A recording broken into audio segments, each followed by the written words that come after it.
Welcome to the channel friends investing idea. There are so many people who thinks that the stock market is a gambling. So in this video we gonna understand what is stock market and how it works. So let's move further. So the question is कि stock market क्या है और ये काम कैसे करता है। तो सबसे पहले तो हम ये समझते हैं कि स्टॉक मार्केट है क्या। स्टॉक मार्केट यानी शेयर बाजार, जैसे कि नाम से ही पता चलता है शेयर बाजार यानी हिस्सों का बाजार। ये बिल्कुल नॉर्मल मार्केट की तरह है। जैसे सपोज आपके एरिया में होगा जहाँ से आप कपड़े वगैरह ख़रीदते हैं तो कपड़े का मार्केट हो गया, सब्जी वगैरह ख़रीदते हैं सब्जी का मार्केट हो गया, चावल गेहूँ वगैरह अनाज ख़रीदते हैं तो वो उसको बोलते हैं गल्ला का मार्केट या गल्ला मंडी करके बोलते हैं, तो वो हो गया। वैसे ही स्टॉक मार्केट है, मतलब वैसे ही ये शेयर मार्केट है जहाँ पे आप शेयर खरीदते हैं, इसीलिए इसको शेयर मार्केट बोलते हैं। सिंपल। तो फिर अगला सवाल आता है कि ये काम कैसे करता है। तो इसको समझने के लिए किसी एक मार्केट को पकड़ के हम लोग चलते हैं। जैसे हम कंटिन्यू करते हैं सब्जी मार्केट के साथ। सब्जी मार्केट में क्या होता है, लोग जाते हैं सब्जी खरीदते हैं, या जिनके पास सब्जी ऑलरेडी होती है वो जाके वहाँ बेचती भी हैं। तो अब ऐसे जगह को क्या बोलेंगे जहाँ सब्जी खरीदी और बेची जाती है, उसको बोलते हैं सब्जी मंडी। वैसे ही जहाँ शेयर्स खरीदे बेचे जाते हैं उसको बोलते हैं एनएसई और बीएसई। एनएसई का मतलब होता है नेशनल स्टॉक एक्सचेंज और बीएसई का मतलब होता है बॉम्बे स्टॉक एक्सचेंज। इसको आप शेयर बाज़ार की मंडी समझ सकते हैं। फिर इसके बाद आता है कि जैसे सपोज़ आपको आपको सब्जी खरीदनी है या बेचनी है, उन दोनों के लिए आपको सब्जी मंडी में अपना रजिस्ट्रेशन करवाना पड़ेगा, मतलब जाके वहाँ अपना नाम लिखवाना पड़ेगा। वैसे ही जब आप शेयर मार्केट में शेयर्स खरीदते हैं या बेचते हैं, उसके लिए आपको एक अकाउंट ओपन करवाना होता है जिसको कहते हैं trading and demat account. Now question is कि ये ट्रेडिंग और डीमैट अकाउंट होता क्या है।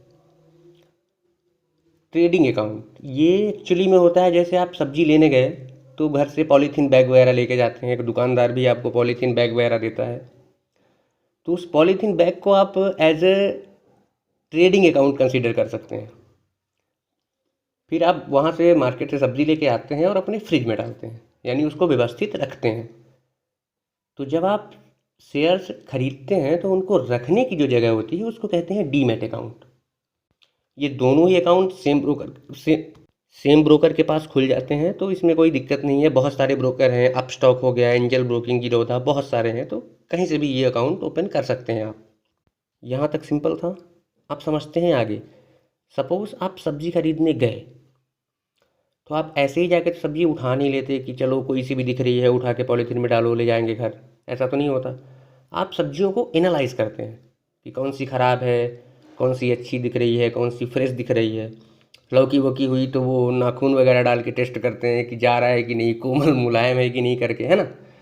वैसे ही शेयर्स को भी एनालाइज करने का एक तरीका होता है। उस तरीके को हम कहते हैं फंडामेंटल एनालिसिस, और एक और तरीका होता है जिसको हम कहते हैं टेक्निकल एनालिसिस। तो ये फंडामेंटल और टेक्निकल एनालिसिस क्या होता है, नेक्स्ट क्वेश्चन यही होगा। इसके बारे में मुझे अलग से सेपरेट वीडियो बनानी पड़ेगी, एक ही वीडियो में समझाया नहीं जा सकता, बट मैं मोटा मोटी आपको बता देता हूँ।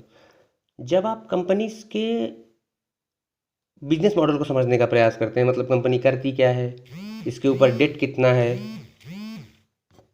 कंपनी प्रॉफिट कर रही है कि नहीं, कंपनी के प्रमोटर कौन लोग हैं, जब इन सब चीज़ों के बारे में आप पढ़ते हैं उसको कहते हैं हम फंडामेंटल एनालिसिस। जब आप कंपनी की बैलेंस शीट वगैरह पढ़ने की कोशिश करते हैं, और जब कंपनी को आप चार्ट पे एनालाइज करते हैं उसको हम कहते हैं टेक्निकल एनालिसिस।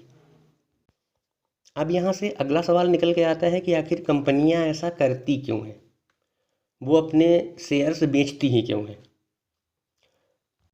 उसके लिए हमको एक एग्जांपल लेना पड़ेगा समझाने के लिए। कि सबसे पहले आप सपोज करिए कि आपने कोई कंपनी खोली।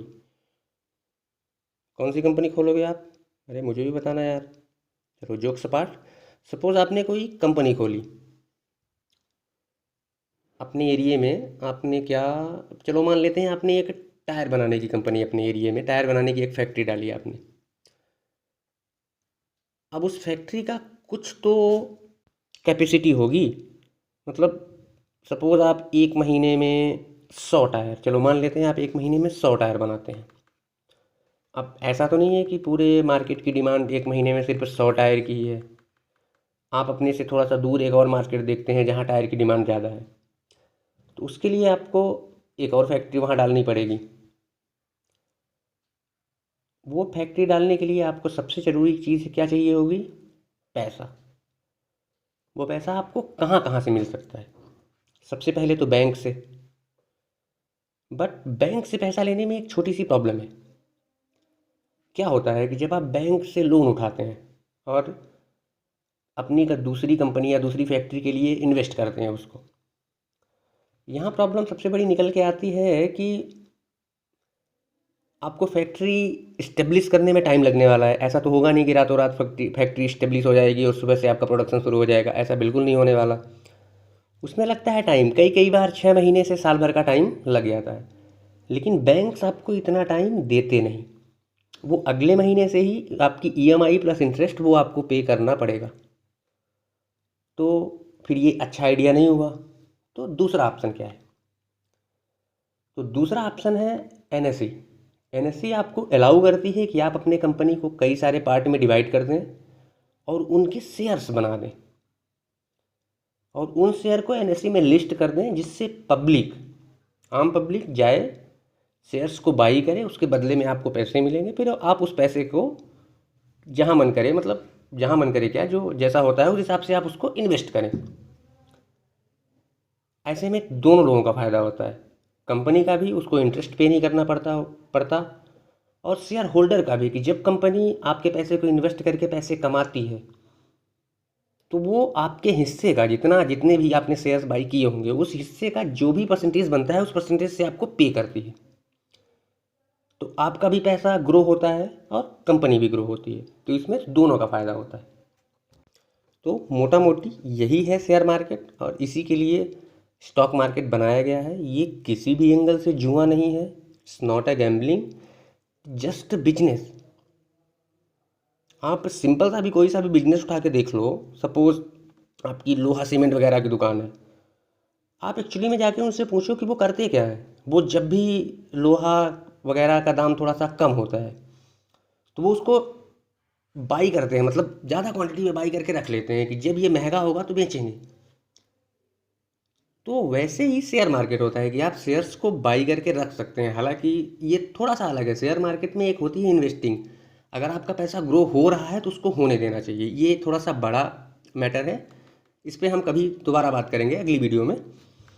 अभी के लिए आप मोटा मोटी समझो कि स्टॉक मार्केट बस यही है। हाँ, इसमें दो चीज़ें हैं कि आप जनरली ऐसे ही, जैसे सब्जी का क्या होता है कि वो थोड़ी सी सस्ती होती है, तो आप 100-200 की बात होती है तो आप ऐसे जनरली जाके उठा लेते हैं। बट आप जब शेयर्स बाई करते हैं तो आप उसमें नाखून लगा के तो देख नहीं सकते कि भैया फ्रेश है क्या है। उसके लिए आपको कंपनीज को बहुत अच्छे से एनालाइज करना चाहिए, बहुत अच्छे से पढ़ना चाहिए। सो इसको जुआ हुआ मत समझो, ये बहुत अच्छी जगह है।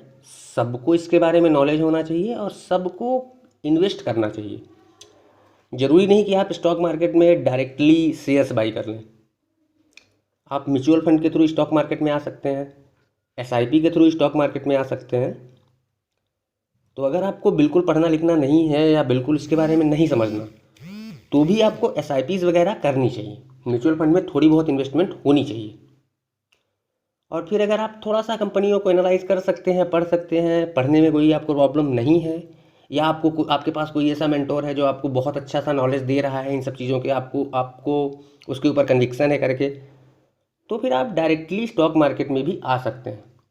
तो ऐसा कुछ है नहीं, ये कोई जुआ हुआ नहीं है। आप बिंदास इसको समझिए और शांति से यहाँ आइए, पढ़िए कंपनियों को, ग्रो करिए, कंपनियाँ भी ग्रो होंगी, साथ में आप भी ग्रो करिए, खुश रहिए। चलिए, बहुत बहुत धन्यवाद। अगर आपको ये वीडियो थोड़ा बहुत इन्फॉर्मेटिव लगा हो तो please do like the video. कोई सजेशन हो तो आप कमेंट कर सकते हैं। चलिए, thanks for watching, thank you.